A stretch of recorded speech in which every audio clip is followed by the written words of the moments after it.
Orang yang punya pembesaran prostat itu gejalanya seringkali mengganggu berkemih karena prostat itu menjepit dalam tanda kutip otaknya itu bisa menjepit si pipa yang berfungsi untuk mengeluarkan urin.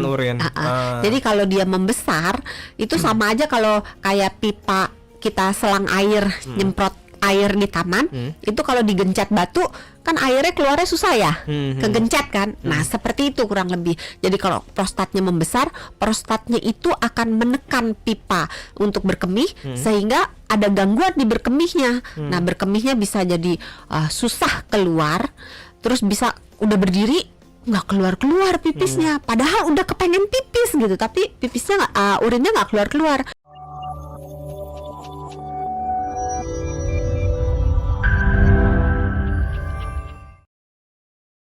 Katanya sering menahan pipis juga bisa menyebabkan prostat.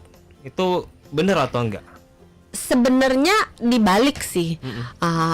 Orang yang punya pembesaran prostat itu gejalanya seringkali mengganggu berkemih karena prostat itu menjepit dalam tanda kutip otaknya itu bisa menjepit si pipa yang berfungsi untuk mengeluarkan urin. Jadi kalau dia membesar itu sama aja kalau kayak pipa kita selang air nyemprot air di taman itu kalau digencet batu kan airnya keluarnya susah ya, kegencet kan. Nah seperti itu kurang lebih. Jadi kalau prostatnya membesar, prostatnya itu akan menekan pipa untuk berkemih sehingga ada gangguan di berkemihnya. Nah berkemihnya bisa jadi susah keluar, terus bisa udah berdiri nggak keluar pipisnya, padahal udah kepengen pipis gitu, tapi pipisnya urinnya nggak keluar. Atau pancaran urinnya, ngomong-ngomong prostat itu hanya ada pada pria. Jadi kalau normalnya kalau kaum pria berkemih itu kemihnya nyembur, jadi nyemprot. Nah nyemprotnya itu jauh. Nah kalau pada pembesaran prostat aliran kenceng nyemprotnya itu akan berkurang sehingga yang mungkin tadinya bisa nembak, dalam tanda kutipnya hanya kaum pria yang mengerti ini. Kalau pipis bisa nembak gitu kan. Nah nembaknya itu makin deket. Kalau dulu bisa nembak jauh banget gitu. Anak-anak kan sering gitu ya, kalau pipis nembak kucing lewat gitu. Anak-anak tuh usil banget gitu. Nah kalau ada prostatnya nggak bisa. Jadi pancarannya itu, alirannya itu akan melemah. Jadi berarti kalau gitu faktor risiko utama dari sering menahan buang air kecil itu hanya infeksi saluran kemih ya? Iya, infeksi saluran kemih. Tapi seberapa bahayanya kalau infeksi saluran kemih ini tuh? Yang ditakutkan kumannya jalan-jalan. Kalau dia bisa ke organ yang lain juga? Iya, gitu. Paling bisa sampai ke ginjal. Jadi ya intinya kalau punya penyakit mah jangan disimpan ya sahabat Sonora.